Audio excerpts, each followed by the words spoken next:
नमस्कार, सोनल रेसिपीमध्ये मी तुम्हाला आज विदर्भ स्पेशल अशी सांबार वडी बनवून दाखवणार आहे।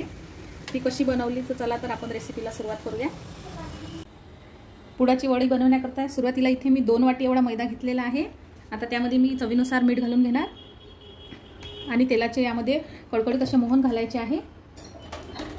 इथे मी 2 वाटी मैद्यासाठी असे 2 मोठे चमचे एवढं तेलाचा कडकडीत असं मोहन घेतलेला आहे। यामध्ये थोडासा ओवा सुद्धा घालून घ्यायचा। इथे मी ओवा घालून घेते क्रश करून आणि याला असं छान मिक्स करून घ्यायचं तेलाला। सर्व मैद्याला हे तेल लागलं पाहिजे। छान हाताने मी असं हे तेल जे टाकलेलं आहे गरम ते असं मिक्स करून घेणार आहे। हे बघू शकता असं बनलं पाहिजे। अशी मुठीत घेतल्यानंतर एवढं याला मोहन लागणार आहे। इथे तुम्ही मैद्यासोबत अर्ध बेसन पीठ सुद्धा वापरू शकता किंवा पूर्ण मैद्याच्या सुद्धा अशा मैद्याच्या सुद्धा करू शकता। आता इथे थोडं थोडं पाणी घालून मी याचा गोळा मळून घेणार आहे।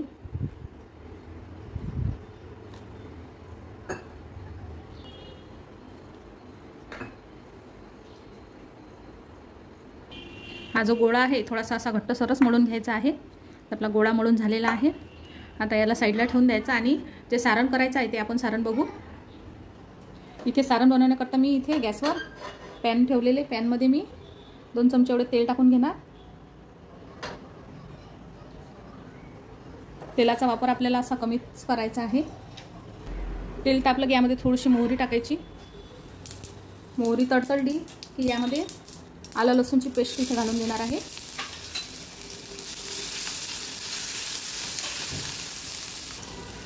आता इथे मी 1 चमचा एवढं खसखस घालून घेणार। 1 चमचा तीळ हे घालून घ्यायचे, परतून घ्यायचं छान। इथे अर्धा चमचा एवढी धने पावडर घालून घेणार। पाव चमचा एवढी हळद, अर्धा चमचा लाल तिखट आणि अर्धा चमचा एवढा गरम मसाला मी इथे घालून घेणार। याला सर्व मिक्स करून घ्यायचं। आता इथे 1 वाटी एवढं किसलेलं खोबरं मी घालून घेणार आहे। आता छान याला असं मिक्स करून हे असं भाजलं गेलं पाहिजे।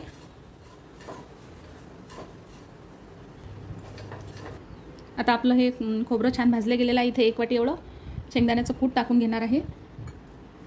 आता हे सुद्धा मिक्स करून घ्यायचं। आता इथे चवीनुसार मीठ घालून घ्यायचं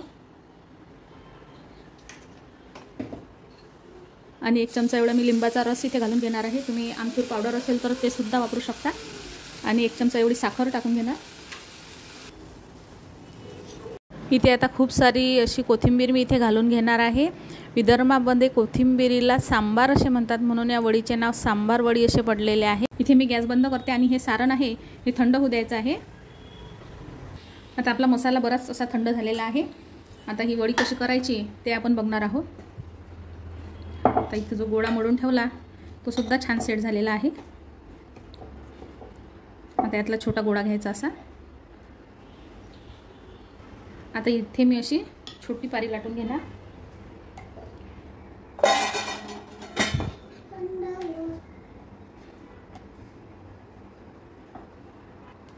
हे बघा अशा प्रकारे मी ही लाटून घेतलेली आहे।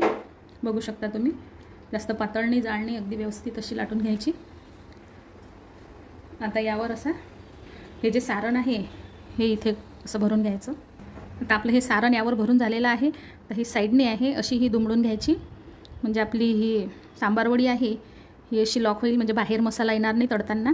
आणि हा जो भाग आहे हा इकडून टाकायचा आणि परत हा असा करून इथे थोडंसं पाणी लावायचं आणि यावर असं करायचं। हलक्या हाताने थोडासा असा रोल करायचा। बघू शकता। आता मी एक आणखी तुम्हाला करून दाखवणार आहे। इथे गोळा घेतला असे, आता एक पारी लाटून घेणार। हे लाटताना जर असं चिपकत जर असेल तुमचं तर तुम्ही मैदा घेऊ शकता, पण गोळा व्यवस्थित जर भिजवलेला असेल तर मैदा घ्यायचं कामच नाही पडत। छान अशी ही लाटल्या जाते। आता ही लाटून झालेली आहे। आता इथे मी मध्ये असं हे जे सारण आहे हे असं टाकून घेणार आणि ह्या साईडच्या कळा आहेत ह्या अशा दुमडून घ्यायच्या। इथे थोडं प्रेस करायचं आणि इकडचा भाग आहे सुरुवातीला इथे पाणी लावून घ्यायचं, हा भाग याच्यावर टाकायचा आणि हे असं करायचं, म्हणजे आपलं पाण्याने इथे चिपकून जाईल. हलकं असं थोडंसं रोल करायचं. हे बघा, अशा सर्व सांबारवड्या मी आता बनवून घेणार आहे. 2 वाटी मैद्याच्या प्रमाणात आणि जेवढं मी सारण दाखवलेलं आहे तेवढ्या प्रमाणात ह्या 14 ते 15 एवढ्या वड्या बनवून तयार होतात. आता तेल छान तापलेलं आहे. आता मंद आचेवर आपल्याला ह्या तळून घ्यायच्या आहेत. अगदीच कडकडीत अशा तेलात नाही टाकायच्या, थोडं टेम्परेचर कमी असावं तेलाचं.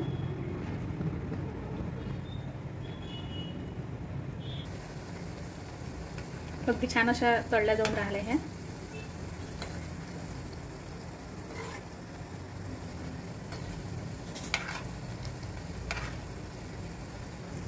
आता याला गोल्डन कलर येईपर्यंत हे अशा तळून घ्यायच्या. गॅसची फ्लेम ही एकदम अशी स्लोच असावी.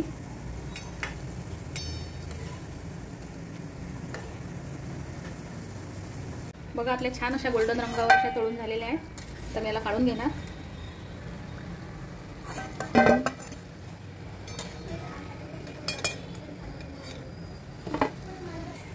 आता मी इथे परत दुसरी बॅच सुद्धा तळून घेतली. माझ्या सर्वच अशा तळून झालेल्या आहेत. झाल्या तर आपल्या सांबारवड्या तयार. तुम्ही बघू शकता, इथे मी तुम्हाला तळून दाखवते. हे बघा, अतिशय असं समोसा किंवा कचोरीचं जसं आवरण असते तसं त्याचं आवरण झालेलं आहे.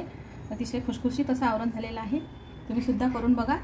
आवडल्यास लाईक करा आणि शेअर करा आणि सबस्क्राईब करायला विसरू नका.